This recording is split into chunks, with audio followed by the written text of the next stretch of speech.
Olha, quem está aqui conosco para que a gente possa, então, conversar um pouco aqui e entender o que está se passando no nosso país. Nós convidamos aqui o professor Paulo Ramires, que é professor da Fundação Escola de Sociologia e Política de São Paulo. Professor, muito obrigado. Bom dia, Heródoto. Bom dia a todos os ouvintes. Sempre uma honra poder participar. Muito obrigado. E o professor também, cientista político, Lucas Fernandes, que é cientista político da BMJ Consultores Associados. Lucas, muito obrigado aqui por atender o Jornal Nova Brasil. Bom dia, Heródoto, a todos que nos acompanham aqui na Nova Brasil. Um prazer, muito obrigado pelo convite. Paulo, na sua avaliação, o que aconteceu de diferente nessa eleição em relação às anteriores? Tem algum fato que te chama a sua atenção? As coisas ocorreram na disputa partidária como era esperado? Qual é a sua avaliação, Paulo? Bom, primeiro, aqui em São Paulo, né, a figura do Pablo Marçal, que trouxe as linguagens dos reality shows, dos podcasts mais polêmicos, com brigas, né, ele trouxe isso para os debates eleitorais. E a consequência disso é que houve uma campanha totalmente disruptiva, né? Poucas propostas políticas e muito mais xingamentos, cadeiradas, socos. Isso criou uma desatenção em relação às propostas e um foco total nas polêmicas do Marçal, né? E fora as fake news, né, num uso, né, muito diferente daquilo que os bolsonaristas faziam em outras campanhas, né? E talvez Marçal tenha feito escola e nas próximas campanhas vejamos clones de Marçal participando de debates, mesmo que não tenham muito tempo de TV ou nenhum tempo de TV ou rádio, né? Talvez isso venha para ficar, né? Essa nova dinâmica das redes sociais. Já existia desde 2018, mas não com essa intensidade que nós vimos na atual eleição. Ô Lucas, na sua avaliação também as redes sociais tiveram um papel preponderante, mais do que em eleições anteriores. Qual é a sua avaliação? Eu diria que sim, as redes sociais elas são muito importantes e já desde a eleição de 2018 a gente vê que elas conseguem de fato virar o jogo. A gente tem lideranças muito importantes que saem com pouco recurso da mídia tradicional, da máquina pública, de dinheiro partidário e que conseguem boas posições. Agora, eu destaco que esses recursos continuam muito válidos, né? Então, por exemplo, em São Paulo, né, concordo com o professor quando ele estava falando sobre o efeito Marçal, um candidato que veio de um partido nanico, que monopolizou o debate público, mesmo sem tempo de TV e sem recurso partidário. Agora a gente tem o outro lado da moeda. Ricardo Nunes começou a campanha muito mal, estava ali sofrendo para ser conhecido e conseguiu conhecimento de voto por tempo de TV, máquina pública, então sendo extremamente relevante, né? O que a gente tem nesse momento é uma combinação desses dois fatores. Não dá para pensar numa campanha sem o ambiente real, mas também candidatos que saem do zero de recursos tradicionais vão sofrer também para conseguir se posicionar competitivamente. Paulo, na sua avaliação, máquina pública ajuda ou não ajuda? Bom, claro que ajuda, né? Afinal de contas, prefeitos, né, que estejam no mandato e tentando a reeleição têm condições, né, de gerir recursos públicos para obras antes das eleições com propaganda, né, na TV, na rádio, né, sobre os seus feitos, fora toda a burocracia do Estado, né, que acaba fazendo uma campanha informal, já que cargos de confiança, pessoas que tiveram dentro da máquina pública alguma ascensão, né, dentro da carreira, acabam convencendo outros eleitores a votarem no atual prefeito, né? Então, de forma geral, a máquina pública é um grande empurrão para as campanhas eleitorais, não tenhamos dúvidas disso. Lucas, na sua avaliação, as pessoas estão mais enfronhadas, estão mais atentas aos candidatos, àquele que está escolhido? Há uma melhoria na nossa qualidade de eleitor, na sua avaliação, Lucas?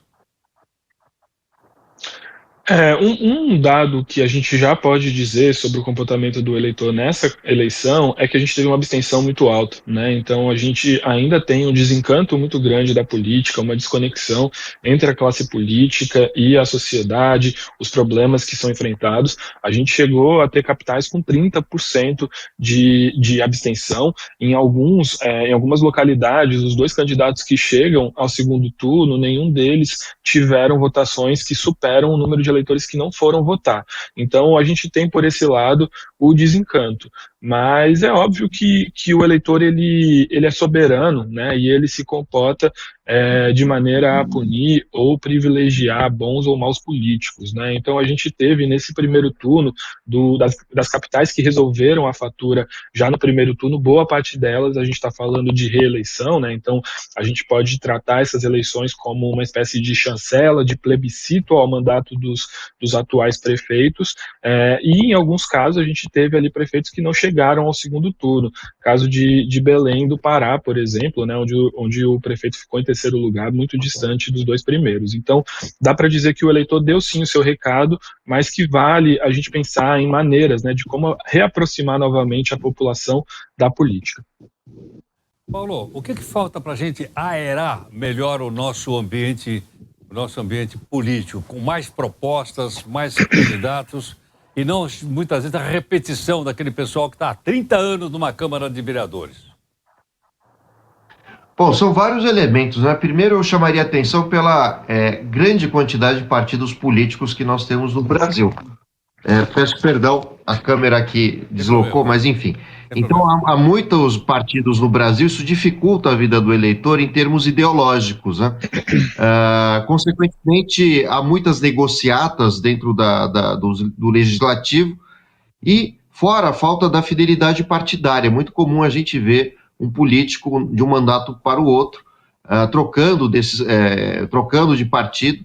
Então, os partidos são de aluguéis, são apenas os utilizados, né, para fazer negociatas dentro do legislativo. Então, isso dificulta muito.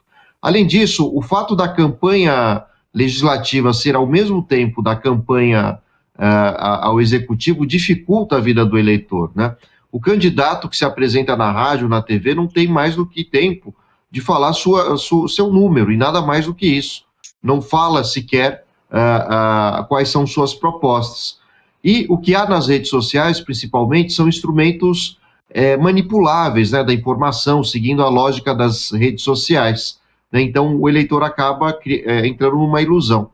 Bom, além disso, né, é preciso haver uma regulação melhor dos debates eleitorais, segundo o que nós vimos esse ano, ou seja, são debates que permitem a entrada de qualquer político que tenha uma certa quantidade de votos. A gente viu isso com o Marçal, os debates foram deploráveis, né? Então é preciso melhorar a legislação de várias formas, né?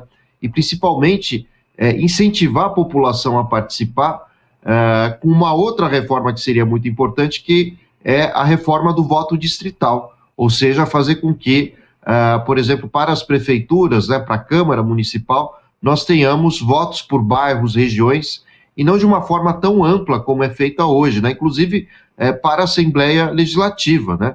Eu posso morar no litoral norte e votar para um deputado estadual localizado no interior de São Paulo. Então não faz muito sentido isso. Então, se essas reformas forem feitas e bem feitas, certamente a representação melhoraria muito. Lucas, a sua avaliação, então, essa exposição feita pelo professor Paulo Ramires, com o voto distrital, será que as pessoas se aproximariam mais dos candidatos e principalmente dos eleitos? A gente tem vantagens e desvantagens no voto distrital. A maior vantagem quando a gente pensa nessa modalidade é que, de fato, o deputado ele vai estar ali, deputado, vereador, deputado estadual, né? A gente teria ali redutos eleitorais onde o eleitor daquela região, daquele bairro, sabe qual é o deputado, o vereador que representa ele no poder legislativo. Então, isso facilita muito uma cobrança, uma fiscalização da população.